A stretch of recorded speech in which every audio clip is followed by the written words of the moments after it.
Bienvenidos al podcast El Administrador Público.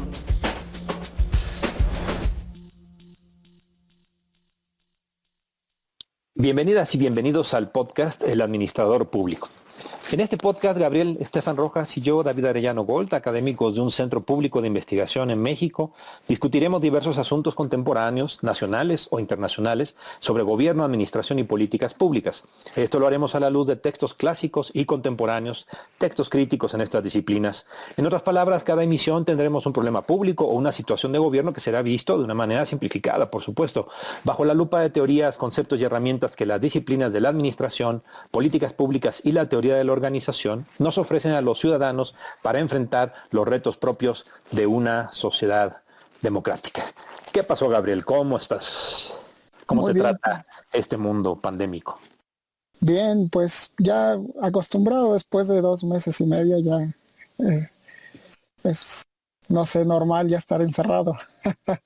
Pues sí, nosotros tenemos la fortuna de poder hacerlo, pero pues bueno, en México estamos en un momento bien crítico, en esta fecha que estamos grabando por ahí del ¿qué es? Hoy 22 de junio, ¿verdad? 22 de junio. Ok. Bueno, y vamos a tener un episodio particular, un poco diferente, porque el 14 de junio pasado fue la conmemoración de los 100 años del fallecimiento de un gigante de la sociología, de la historia, de la administración pública, de la teoría de la organización. Hablamos obviamente de Max Weber, ¿no? Y quisiéramos aprovechar este momento justamente para participar del homenaje y hablar sobre uno de los conceptos para nosotros, los administradores públicos más importantes, como es el de burocracia, ¿no? Exactamente, prof. Hoy tenemos un episodio especial porque hoy vamos a hablar incluso de la vida de este autor, dado que es su aniversario. También, más que un problema, vamos a hablar de su teoría, vamos a encontrar algunos pequeños casos, pero va a variar un poco de lo que solemos hacer con los textos, porque aquí incluso no vamos a ver un texto en particular, ¿no? Sino vamos a ver toda la obra en términos muy generales, en lo que nos permite nuestro espacio, porque pues hablar de Weber requeriría un podcast entero por sí mismo.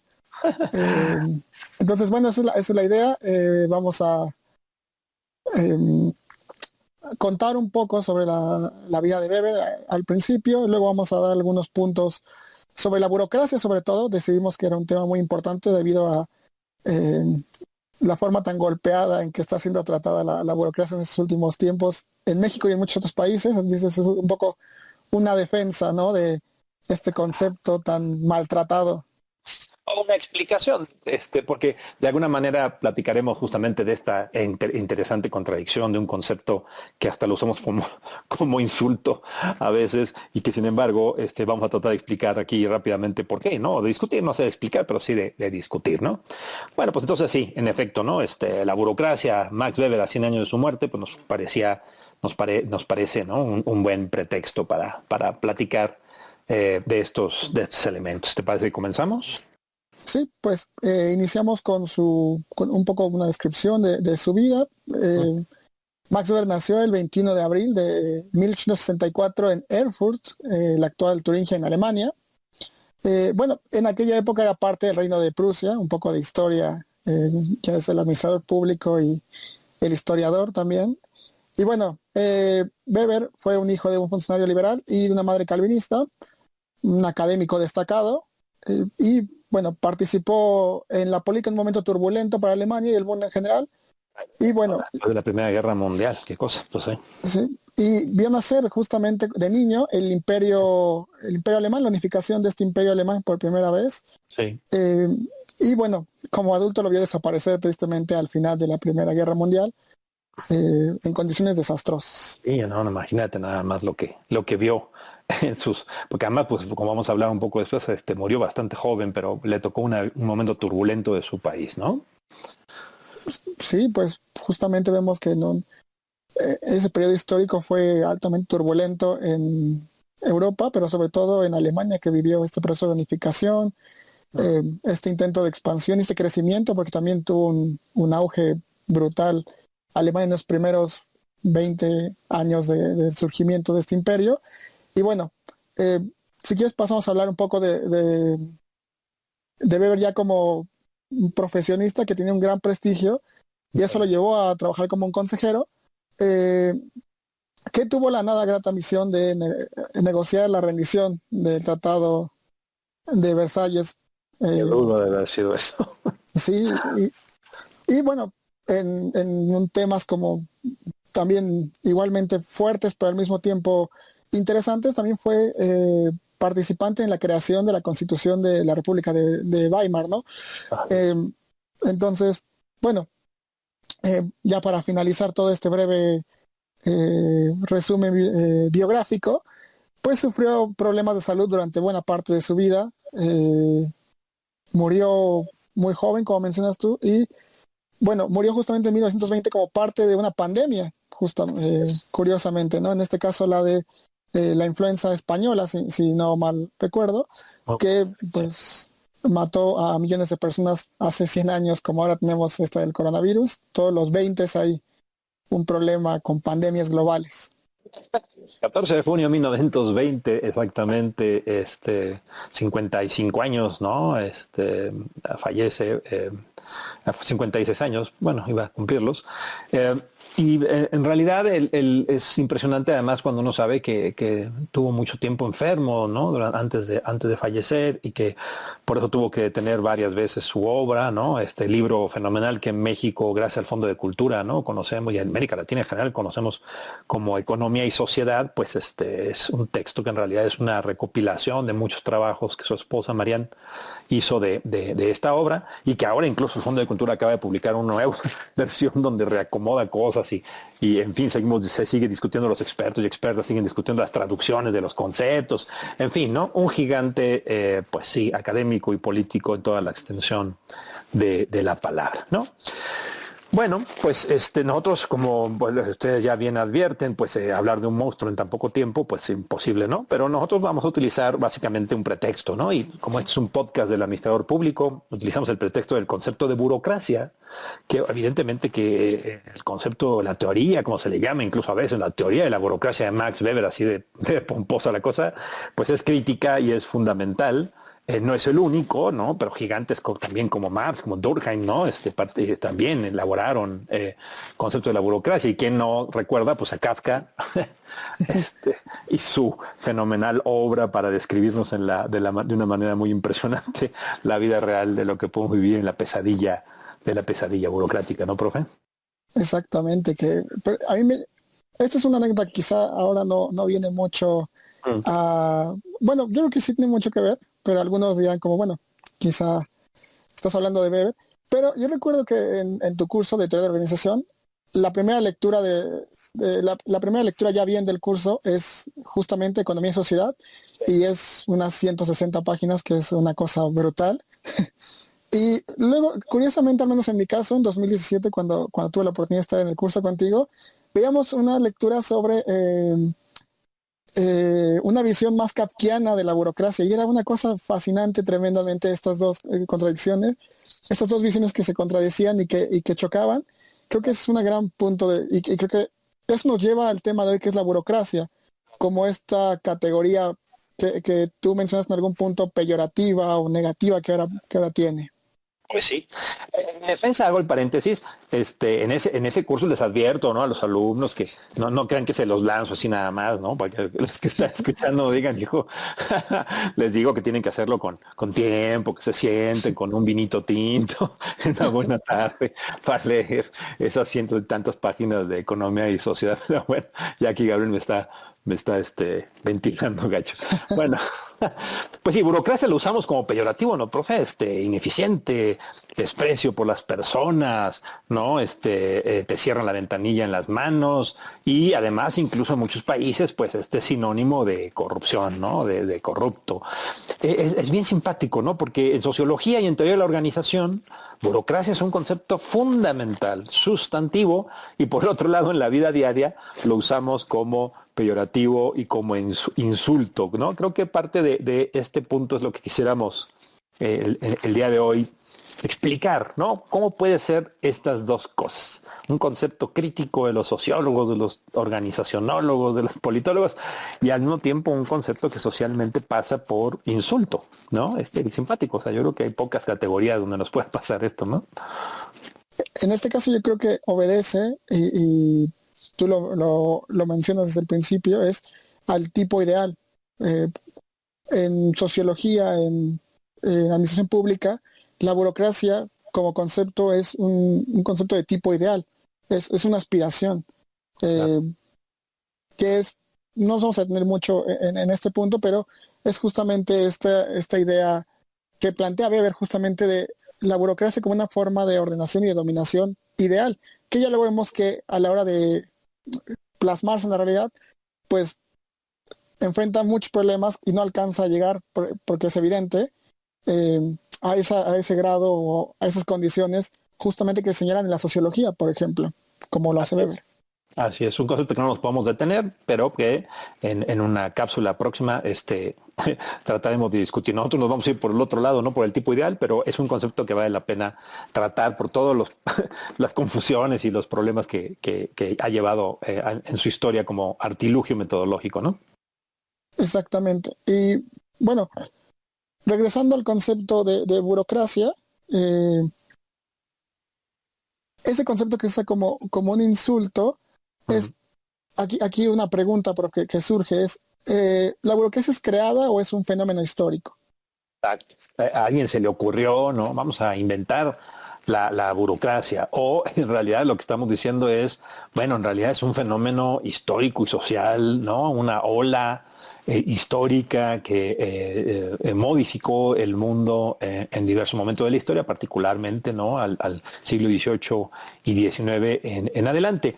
Weber, pues evidentemente que es una persona, es un académico, es un teórico que puso al ser humano, ¿no? Al individuo, a la persona en el centro del elemento. Entonces, evidentemente, pues la burocracia, cuando hablamos de burocracia, hablamos de las dos cosas, los seres humanos, pero también hablamos de un proceso histórico sumamente importante, ¿no? Un proceso que Weber llamó de racionalización. Por ejemplo, en el siglo XVIII y principios del XIX, vimos, por ejemplo, históricamente en Europa occidental al menos, la transición de que los servidores públicos eran en aquel entonces funcionarios y se les decían que eran funcionarios del rey, o sea, eran extensiones del rey, ¿no? Pero fíjate, en ese momento comienza una transición fundamental que es que les empieza a llamar funcionarios del Estado, lo cual, ¿no? Cualquiera de nosotros podemos imaginar la transformación política que ello implicaba. Ya no eres una extensión del rey y del ser humano rey, sino eres un elemento separado del rey y que además tiene una función más importante, que es cuidar al Estado, ¿no? Ese proceso de racionalización es el que Weber va a enfatizar, y el papel de la burocracia en este proceso histórico pues es fundamental. Incluso se llega a hablar de la ciencia administrativa, ¿no? También muy pomposo en aquel momento. Y acá en México pues, tenemos expertazos impresionantes como el profe Omar Guerrero de la UNAM, ¿no? Que nos ha enseñado durante toda su carrera la importancia de esta historia de la ciencia administrativa, ¿no? Bueno, entonces estamos hablando de un proceso histórico fundamental, fundacional de la sociedad moderna, basado en una lógica de la racionalización, ¿no, profe? Entonces, primer punto del que estamos hablando, ¿no? Es un fenómeno de alta importancia en la historia contemporánea de la humanidad en general, ¿no? Y por eso justamente creo que fue importante mencionar el contexto en el que vive Weber y también en el que se desarrolla, que es justamente donde el surgimiento de estos grandes imperios, pero también naciones ya, ¿no? La idea de una nación, y donde ya no es un reino, sino son naciones, estados, muy sólidos incluso, como el caso de Alemania, el inicio del imperio alemán, es un estado sumamente sólido y que incluso marca un antes y un después en cómo se entiende la ciencia administrativa, los funcionarios de Estado, y también que se separa un poco de otras lógicas que existían en ese tiempo, y que retoma también ideas del Estado que van surgiendo en ese periodo histórico. De acuerdo. Ahora, sí, adelante. Pues aquí hay un punto que es, pero si es racionalización, ¿por qué tiene tan mala fama? Los costos que pagamos por esta criatura, que tú lo mencionas constantemente en la clase, son altos. Pero también Muy la sociedad resulta impensable sin esta criatura, bien. en cierta forma. Aquí hablamos del Estado, pero también, digamos, es impensable las empresas, las corporaciones, ¿no? Que también viven a la luz de la lógica burocrática de racionalización. Burocracia, en esta lógica, es mucho más general que hablar de la burocracia administrativa pública. La burocracia también es fundamental para el desarrollo de las empresas, de las corporaciones, del proceso de industrialización. Por tanto, entonces, ¿qué cosa más extraña, verdad? Por un lado, racionalización, fenómeno histórico fundamental, y por el otro lado, seres humanos rígidos, corruptibles, organizaciones lentas, inhumanas, madre mía, ¿no? ¿Cómo desglosar, cómo comprender esta contradicción, ¿no, Gabriel? Pues a ver, vamos a empezar con un ejemplo, ¿no? Racionalización de la sociedad moderna, nomás para entender. Imagínense que cada vez que tú o yo o cualquier persona nos subimos a un avión, por ejemplo, ¿no? Imagínate que cada pasajero o pasajera del avión le tocara la puerta al piloto y le dijera, ¿dónde está su certificado de que usted, ¿no?, es un piloto? ¿Y dónde está el certificado de que usted sabe pilotear este avión? ¿Y dónde está el certificado de que usted está en buena salud? Bueno, nunca saldría ningún avión a tiempo, nunca llegarías a tu lugar. Tú te subes a un avión, vas y te sientas y confías. ¿Por qué confías? Porque detrás hay una burocracia profesional y técnica, en un marco organizado, que tú asumes, ya hizo todo eso por ti. Las transacciones contemporáneas, las grandes transacciones financieras, movimiento, transporte, serían impensables si no viviéramos en una sociedad que cree, y voy a enfatizar varias veces la palabra, que cree firmemente que la racionalización, ¿no?, es algo natural, lógico, necesario, sobre lo cual se sostiene nuestra sociedad actual, ¿no? Imagínate, sería imposible. O sea, empecemos viendo con las contradicciones, serán muy burócratas, pero si no hubiera burocracias, yo no me subo a un avión, ¿no? ¿Y qué tal si lo maneja? ¿Quién está manejando el avión, no? Imposible pensar la sociedad moderna, ¿no? Así como ejemplo intuitivo, ¿no? Para que vayamos planteándonos esta contradicción muy curiosa. La burocracia, entonces, dice Weber, ¿no?, está basada en una creencia, en la creencia de que la fuente de la legitimidad de por qué una persona obedece a otra en un marco organizacional se debe a la creencia en la racionalidad y en la legalidad, ¿no? Tú estás en ese puesto porque te lo ganaste, porque sabes lo que haces, porque mostraste tu conocimiento. Dice Weber, es una creencia, así como antes se creía en la santidad del rey, ¿no?, o del caudillo. Ahora hay una lógica, lo que se cree es que hay una cosa extrahumana, ¿no?, que es la ley y la racionalidad, la que lleva a darle legitimidad a la acción en una organización, ¿no? Entonces ahí Weber pone o varios de estos primeros pilares para que vayamos entendiendo, ¿no?, cómo va el asunto. En este punto me gustaría solo hacer una reflexión breve, porque en algún punto mencioné el hecho de que esta criatura, que es la burocracia, es altamente costosa para la sociedad, sin embargo es necesaria. Pero Sí. en realidad también nos ahorra muchos costos, ¿no? Justamente, por ejemplo, en este ejemplo del avión, el hecho de tener esta creencia en la ley, y justamente esta creencia de que él está capacitado porque hay una organización detrás y todo un andamiaje que determina que él puede hacerlo, nos ahorra justamente esta pesadilla de estar todo el tiempo preguntando o estar pidiendo credenciales, exigiendo. Entonces, tan costoso tampoco es, en realidad, si se le piensa así. Bueno, pues es que es una, como toda construcción social, pues a final de cuentas es una construcción contradictoria, ¿no? A ver, vamos a poner un segundo ejemplo más terrenal todavía, ¿no?, que el del avión. Es un ejemplo que pone el sociólogo Coleman en su libro sobre la sociedad asimétrica, que es muy buen ejemplo, ¿no? Es una mujer cuyo marido acaba de fallecer y entonces va a una tienda y quiere comprarse unos bonitos aretes para, pues eso, digamos, ir de una manera apropiada al sepelio del esposo, y entonces va a una tienda, a una joyería, y lo atiende pues una empleada de la joyería. Y pues sucede que no encuentra un arete suficientemente digno o lógico, ¿no? Y entonces pues está en pleno duelo. ¿Y qué sucede? Que la dependiente, como le diríamos en México, ¿no? La trabajadora, la empleada, se enternece de la situación de la mujer y le dice, y esos aretes que yo traigo no le gustan, y son muy discretos. Y ella le dice, oye, pues sí, claro que sí, me los prestaría, claro, ¿no? Y le presta los aretes, ¿no? Y entonces Coleman hace una explicación muy clara, ¿no? Del asunto. Dice, ¿qué tiene de malo? ¿Y qué tiene de malo esto que acabamos de ver? Bueno, desde una lógica burocrática, hay varias cosas que analizar, ¿no? La dependienta le acaba de quitar una venta al trabajo donde recibe un sueldo por vender aretes, ¿no? Actuó humanamente, sí, totalmente, usó sus emociones, ¿no? Aunque no conocía a la persona, por cierto, ¿no? Ni siquiera a su amiga, nada por el estilo. Simplemente como ser humano, las emociones y la filiación, no sé, se enternece y decide darle los aretes. Y entonces supongamos simplemente que pues el dueño o la dueña de la joyería se da cuenta y le dice, oye, pues me acabas de quitar una venta, ¿no? Tú aceptaste este contrato para actuar impersonalmente, es decir, tú tendrías que haber buscado vender y no haber evitado. ¿Qué problema hay además con esta fotografía, Gabriel? No solamente que actuó así, pero tiene consecuencias hacia el futuro, ¿cierto? Sí, repercute en la confianza hacia Exacto. la dependienta.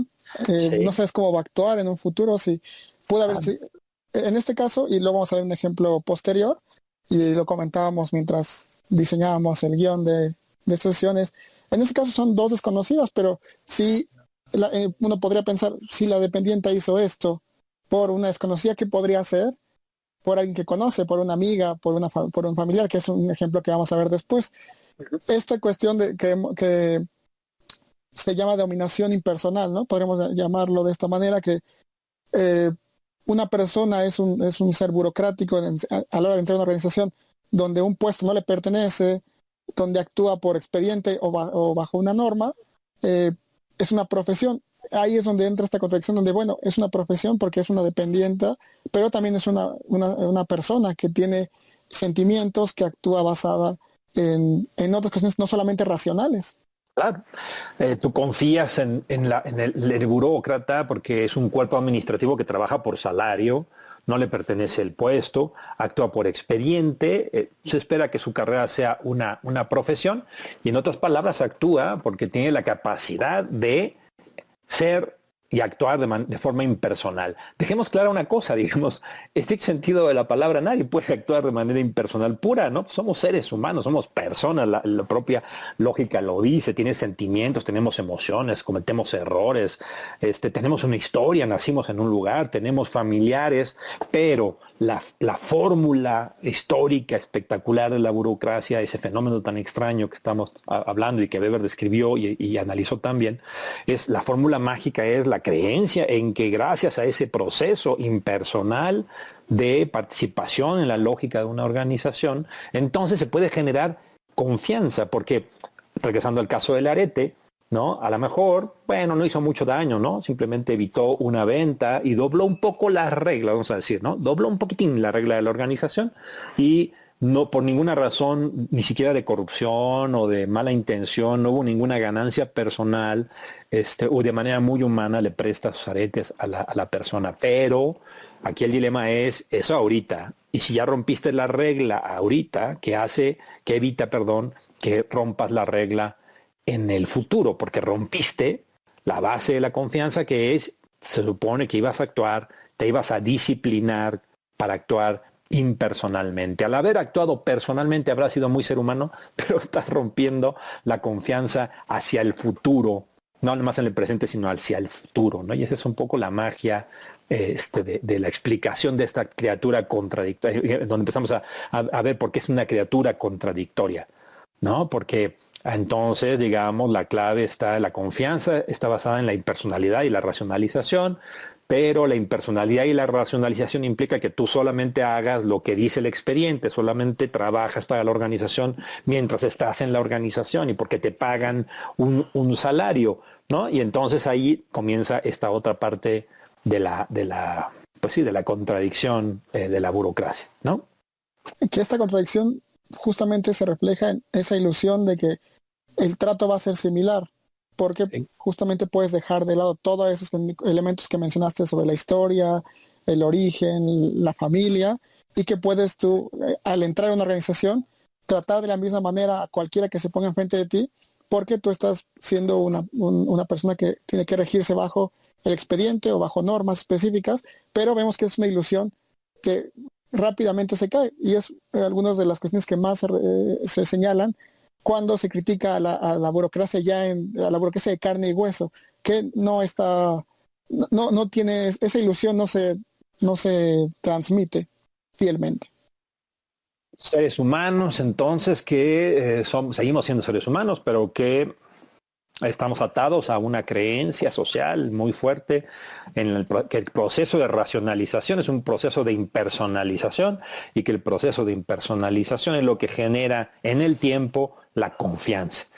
En ese curso de teoría de la organización hacemos un juego, ¿no, Gabriel? Mental, y yo llego y les digo, miren, a ver, imaginen que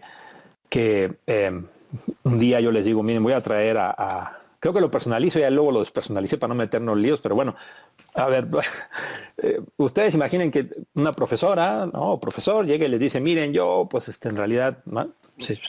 Estoy aquí pues porque tengo un doctorado y en fin, ¿no? Pero fíjense que mi prima es una maestra espectacular, mucho mejor que yo, no tiene doctorado, es más, ni siquiera tiene licenciatura, pero miren, no las prejuicio.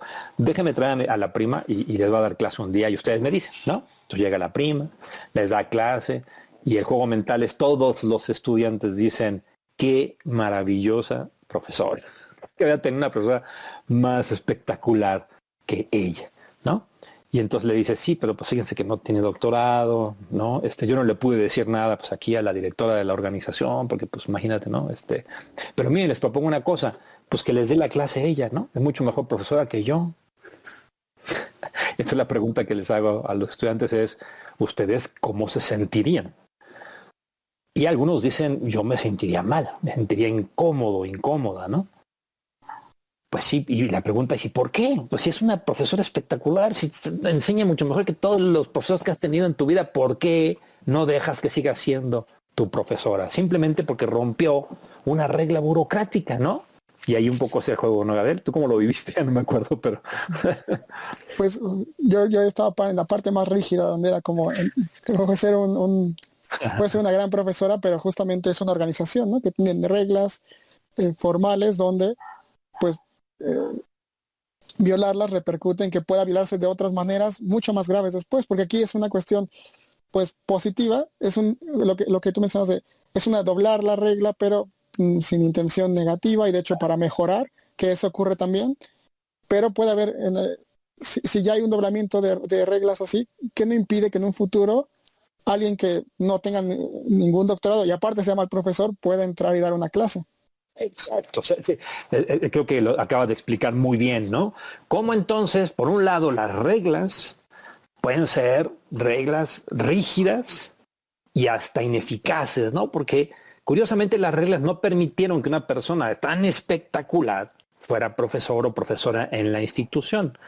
Bueno, ahí hay algún problema, pero las reglas protegen a todos los demás en el tiempo. No es un asunto solamente de la situación, sino en el tiempo presente y futuro y en todas las demás organizaciones donde entonces la regla lo que permite es saber que hubo un proceso que todos tuvieron que seguir, un proceso en el cual nadie se podría escapar. Tú quieres ser profesor, tienes que tener un doctorado, tienes que hacer un examen, tienes que pasar una serie de elementos. Luego resulta que no eres tan buen profesor, como en mi caso, por ejemplo. Bueno, pues ni modo, pero bueno, seguiste las reglas y entonces las reglas aseguran que luego esa persona será evaluada y si no mejora pues puede tener consecuencias. Si tú rompes todo eso por una circunstancia que en este momento es muy buena, como tú dices, que asegura que esa circunstancia sea pésima en el futuro y una persona entonces que no ha cumplido con las reglas, luego empieza a pedir sobornos o empieza a pasar. ¿Quién te asegura que eso no va a pasar? Puede pasar en la burocracia, pero las reglas permiten saber cuál es el camino para enfrentarlo. Pero si tú te saltas las reglas burocráticas, entonces, ¿cuál es el camino para resolver un problema como la corrupción, como el nepotismo, como el preferir, o el que yo tengo una religión y entonces todos los que no son de esa religión no los atiendo o no les doy los elementos para que cumplan con el procedimiento? Esperemos, creo que tú lo escribiste muy bien, yo a veces no lo eché a perder en la segunda explicación, pero el punto está ahí, ¿no? El punto es cómo la confianza está basada en la creencia, en la racionalidad, que está sustentada en la creencia, en que la impersonalidad es pues la piedra angular de nuestra vinculación y de la reciprocidad entre de nuestras interacciones, ¿no?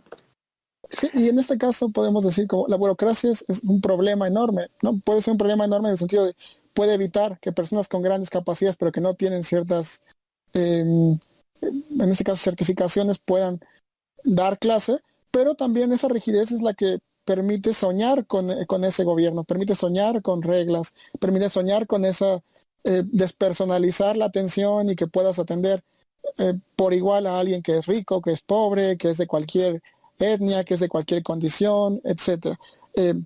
Permite pensar, exigir un trato imparcial y que no será por cuestiones de pasión o de preferencias o de amistad o que puede ocurrir. Entonces es una forma de blindar justamente y de dar uniformidad en el trato, ¿no? De ser parejo. Sin este tipo de confianza es impensable, ¿no? La industrialización es impensable, el desarrollo tecnológico, las sociedades modernas están basadas en esta confianza. Alguien puede decir, más una confianza medio cucha, ¿no?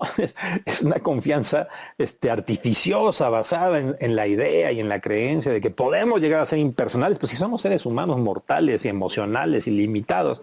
Está basado en la creencia de que se puede racionalizar el proceso y por lo tanto esa imparcialidad se puede enseñar, ¿no? La burocracia forma parte de un principio de autodisciplina. Yo me disciplino porque, vamos, ¿no? El ejemplo también lo pongo en clase, ¿no? Yo les puedo caer gordo a algunos de ustedes y bien a otros y viceversa. Algunos de ustedes me pueden caer muy bien y otros muy mal, pero yo me tengo que autodisciplinar. Yo estoy aquí como profesor, ¿no? Para, y bajo una regla burocrática de atender a todos. Dicen los clásicos, ¿no? Sin ire ec estudio, ¿no? Sin ira ni pasión. Claro, todos los seres humanos tenemos ira y todos los demás tenemos pasión, pero la clave de la burocracia es el autocontrol, una autodisciplina, ¿no? Y evidentemente con todos los problemas y las contradicciones que eso implica. No estamos hablando de magia, ¿no, profe? Estamos hablando de una lógica social sumamente contradictoria, al mismo tiempo indispensable y al mismo tiempo contradictoria.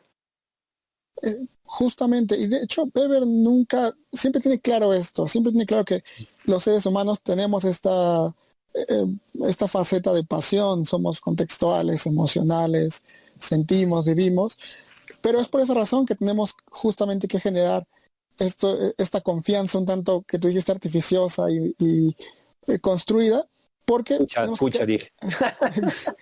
que creer en la racionalidad.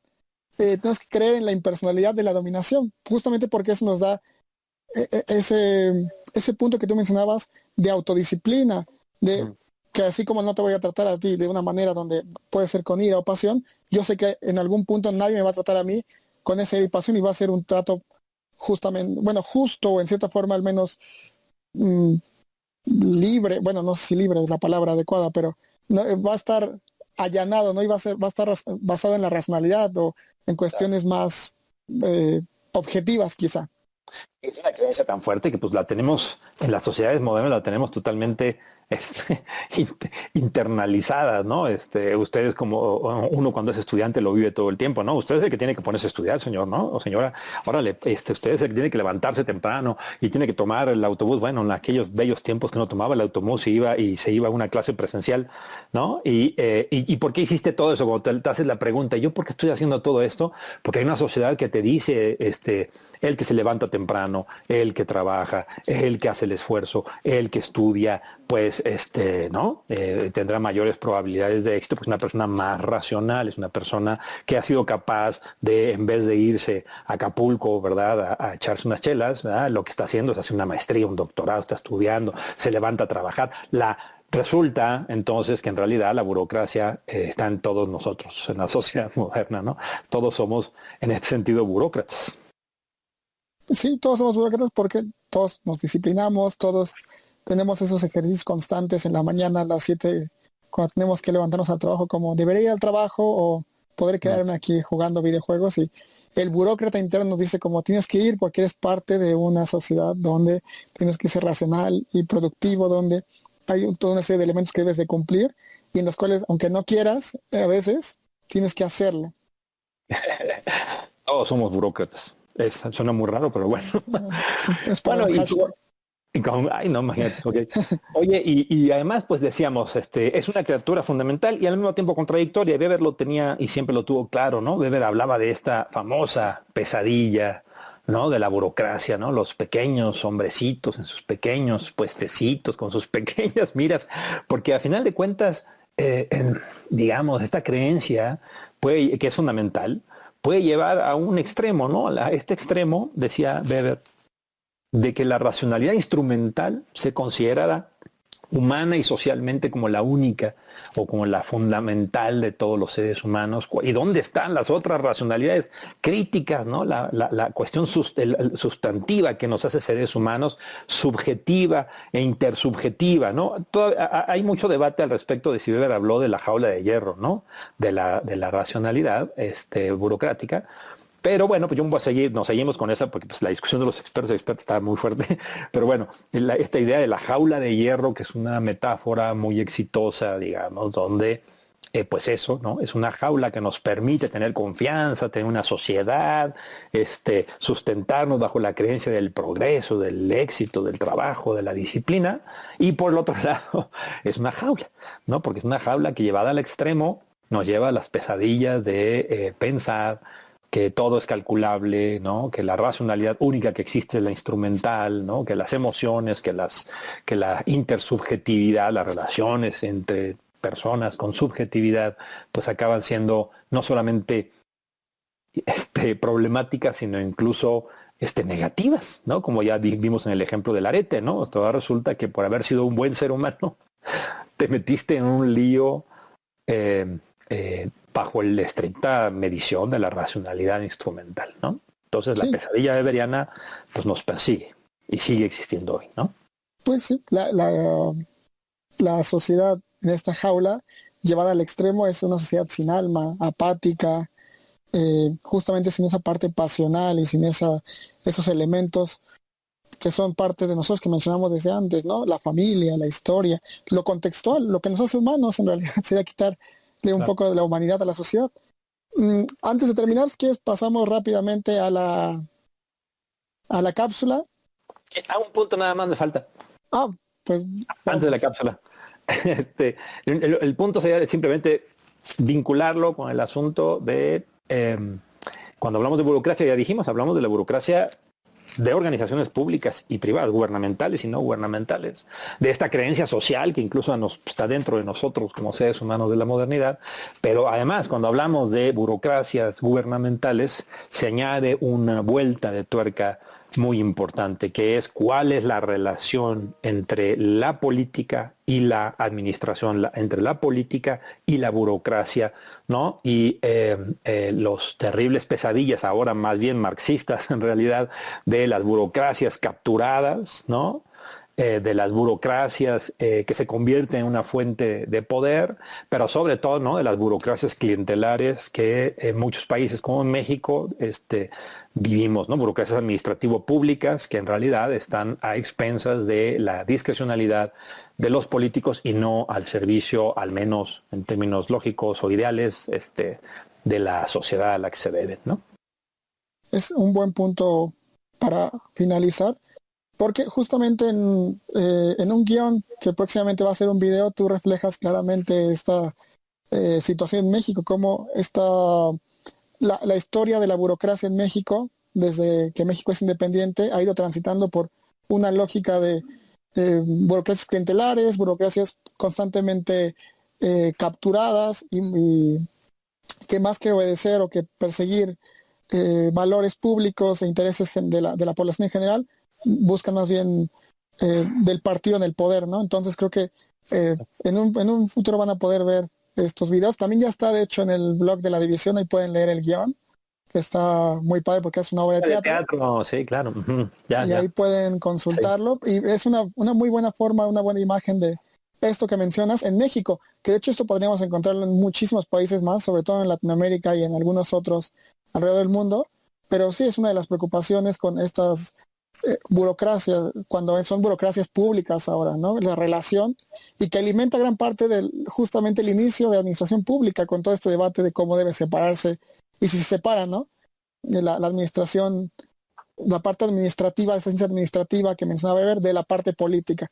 Y vamos a encontrar, como hemos visto a lo largo de este podcast, que a veces y difícilmente ocurre separación y hay que vivir, ¿no? Con esa política inserta constantemente en esta criatura burocrática que se supone debería ser racional, completamente objetiva y para nada discrecional, ¿no? Entonces ahí hay una contradicción bien interesante. Muy bien, sí, pronto podemos dar la noticia del estreno de esos videos que ojalá se sirvan para platicar y explicar este fenómeno que en México pues estamos a un largo trecho de tener una burocracia como la que podríamos tener. Ok, prof, pues vamos a la cápsula ahora sí.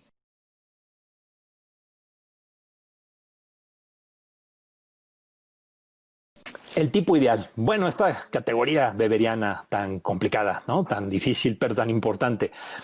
Tipo ideal ya de partida nos refiere a un concepto complicado porque ideal no significa el deber ser o no significa lo mejor. En realidad Weber lo pensó como un artilugio, un constructo metodológico bien heurístico y bien interesante, ¿no?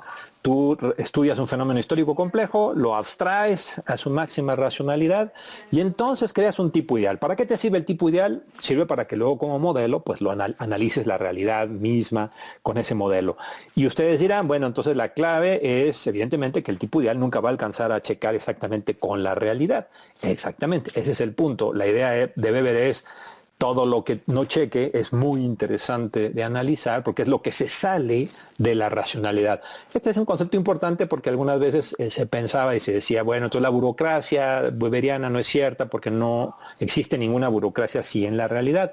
Exacto, porque es un tipo ideal. Y cuando tú analizas una realidad, la mexicana, en fin, con un tipo ideal de la burocracia, todo lo que no checa, por ejemplo, en el caso mexicano, una burocracia clientelar, pues entonces eso te lleva a estudiar y por qué existe en un país como México una burocracia clientelar y no una burocracia como lo establece el tipo ideal. Concepto crítico, bien interesante, que vale la pena seguirla discutiendo y analizando.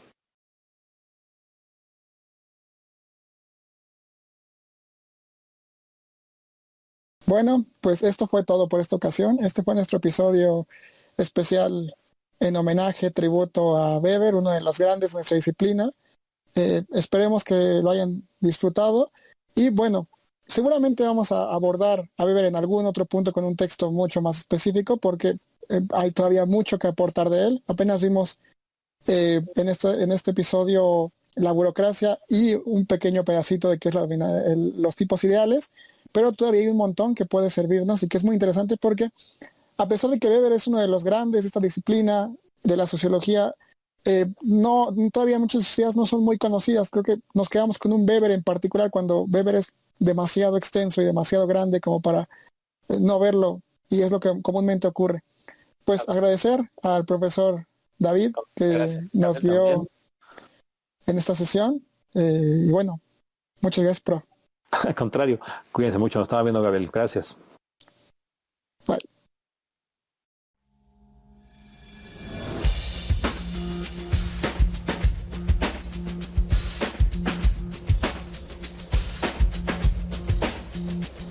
Esto fue El Administrador Público.